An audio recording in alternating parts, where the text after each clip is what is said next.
Hoje eu vou mostrar para vocês como algumas das mudanças feitas pelo Peter Jackson, na verdade, fizeram com que o Saruman e o Sauron fossem perfeitamente apresentados ali no filme da trilogia do Senhor dos Anéis, e que essas mudanças foram extremamente importantes, principalmente para a gente estar tratando ali de um meio audiovisual. Então a gente tem uma diferença grande para os livros e a gente precisa estabelecer algumas coisas muito rápido. E obviamente que as mudanças feitas pelo Peter Jackson foram sensacionais, né? Foram brilhantes. Não à toa que a gente está falando aí de uma das grandes obras-primas do cinema. Mas quais foram essas mudanças ou truques? Eu vou chegar lá. Primeiro, bom dia RPGista, que é o Leonardo Chaba, e você está escutando o Pensando RPG. E eu ainda não consegui cumprir o horário de 11 horas da manhã, que é para sair o podcast, segunda e sexta, 11 horas da manhã, mas é porque eu ainda estou me acertando. Espero que a partir da semana que vem, 11 horas da manhã, vocês recebam e possam ouvir aí durante o almoço. Mas o que o Peter Jackson precisava fazer é muito simples, mas nem sempre o que é simples é fácil de se fazer, não é? Quer mostrar de uma forma rápida o quanto o Saruman pode ser terrível, o quanto ele pode ser cruel e o quanto ele é principalmente poderoso. Uma das coisas mais difíceis é você fazer com que um vilão realmente faça a gente sentir medo dele.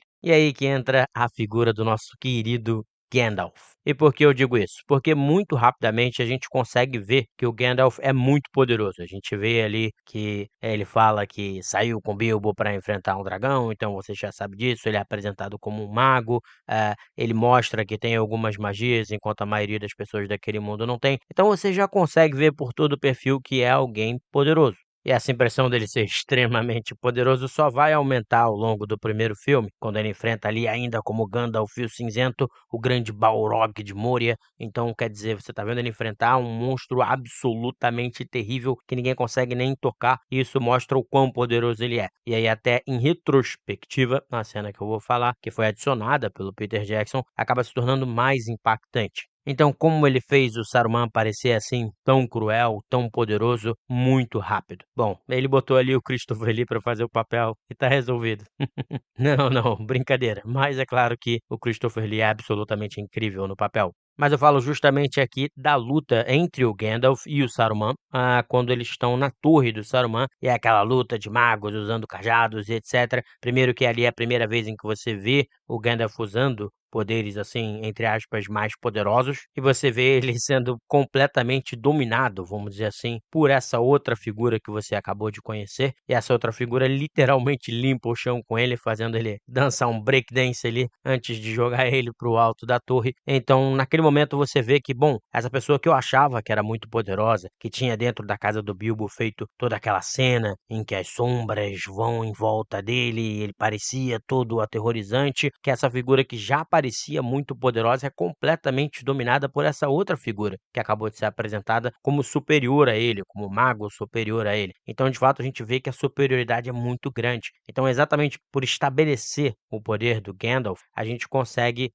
sentir medo do Saruman e sentir o quanto ele é perigoso e poderoso. E isso só vai aumentar, como eu falei ao longo do filme, quando a gente vê lá a luta com o Balrog, né? E a gente vê o clássico You shall not pass. E aí, bom, ali a gente vê que, bom, nem o Aragorn, ninguém consegue tocar naquele monstro que tá ali, e o Gandalf consegue. Então, se ele tomou um pau, vamos dizer assim, como ele tomou do Saruman lá atrás, a gente fica com mais medo ainda de tal vilão. E aí é claro que de quebra, isso faz com que o Sauron também pareça extremamente poderoso, porque a gente vê que o Sauron, de certa forma, enganou, ludibriou o Saruman, embora o Saruman ache que esteja ludibriando ele também. Isso também não fica super ultra claro no filme, mas fica. Mas, enfim, isso também mostra o poder do Sauron. Então essa cena da luta entre os dois é extremamente importante para já estabelecer logo de cara o vilão e a gente ficar apavorado. Assim como acontece com os Nazgûl, né, que além dos gritos e etc, quando eles passam dando aquela espadada na pessoa ali no Hobbit no meio do caminho e o outro Hobbit morrendo de medo que aponta a direção e entra em casa rápido, você já estabelece o medo que aquela criatura vai trazer.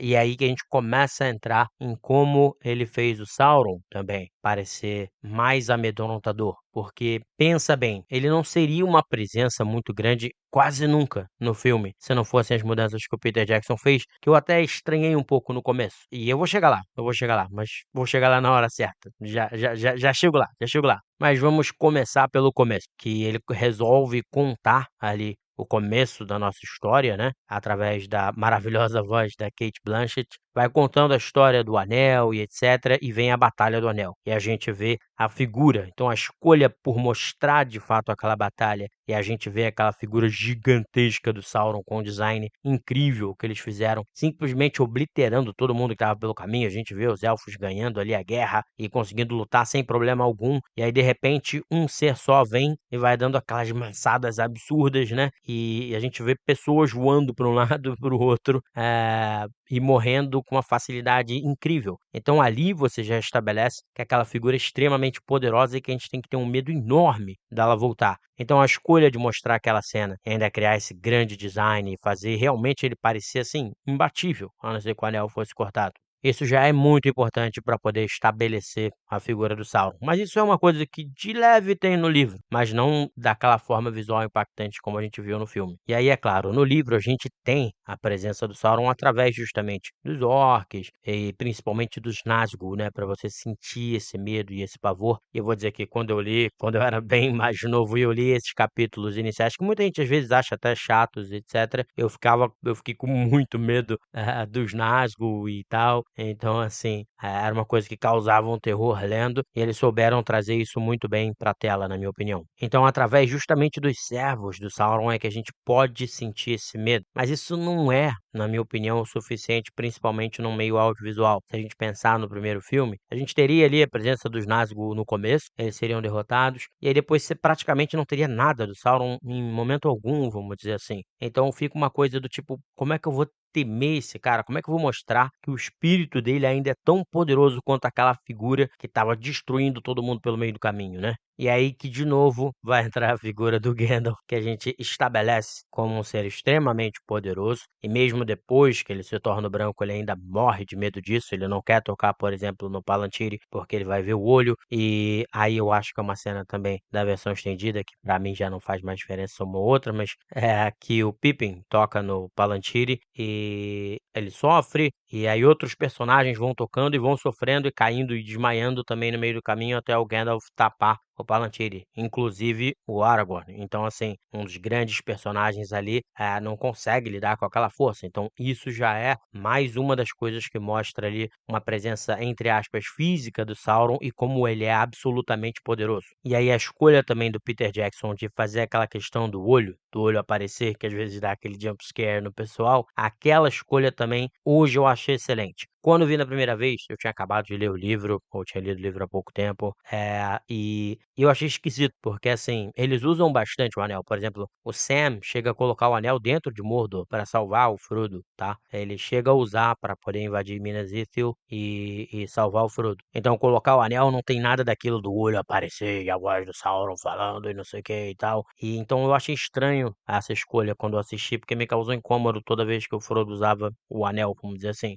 No entanto, hoje, eu acho que foi uma escolha extremamente acertada, principalmente ali para quem não leu o livro. Por quê? Porque aparecer o olho do Sauron e, por exemplo, quando o Frodo coloca lá no final do primeiro filme e a gente vê a torre e a torre vai subindo até o olho, ele toma aquele susto e cai para trás, e no espelho da Galadriel também, isso tudo, de certa forma, coloca a presença dele mais vezes no filme para que a gente continue temendo ele e continue desejando que o anel seja destruído e temendo e sentindo medo, que é muito importante, que é uma coisa muito importante na história do Tolkien, a questão do medo. É até justamente por isso que uma das cenas mais incríveis do filme é justamente a cavalgada dos Rohirrim, porque quando eles gritam death, né, eles gritam morte do jeito que eles gritaram, eles justamente estão dizendo que a gente não tem mais medo. O medo não vai mais afetar a gente. E é ali que você tem um momento heróico incrível por causa disso. E os Nazgûl, eles representam exatamente isso. O grande poder dos Nazgûl é o medo.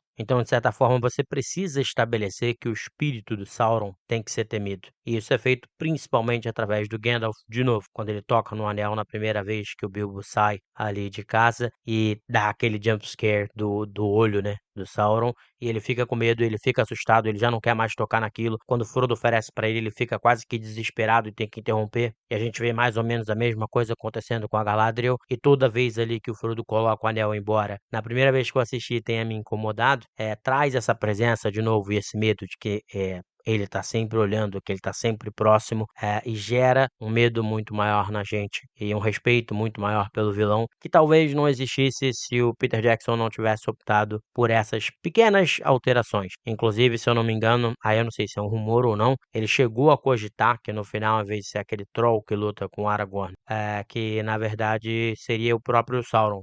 Eu não ia gostar muito se isso tivesse sido feito, mas isso mostra de novo que o Peter Jackson fez intencionalmente essa questão de colocar o olho do Sauron aparecendo o tempo inteiro, de colocar aquela cena inicial. Por quê? Porque ele precisava que a gente sentisse medo da presença do Sauron. E isso estava na cabeça dele, por isso que talvez ele tenha cogitado colocar o Aragorn lutando pessoalmente contra ele, porque ele queria que ele tivesse, de certa forma, uma presença minimamente física, para que a gente pudesse sentir a presença dele ao longo do filme, sentir medo dele ao longo do filme. E então essa escolha que no início até me incomodou um pouco, para ser sincero, eu achei que foi genial também. E aí fez com que um vilão que talvez pudesse ficar meio, tá bom, acabasse se tornando um grande vilão. E aí, é claro, não é só o olho, mas quando a gente vê a presença dos Nazgûl, quando a gente vê os exércitos absurdos que vêm atacar, tudo isso, é claro, é conectado aí a esse espírito, e a gente passa a ver que realmente, em alguns momentos, você fica naquele desespero. Cara, não tem como eles vencerem, é impossível eles vencerem. E mesmo assim eles vencem, porque o Sam carrega o Frodo nas costas. Eu tenho que falar do Sam sempre. Mas enfim, é isso aí, pessoal. Um grande abraço e espero que vocês tenham gostado de mais esse episódio.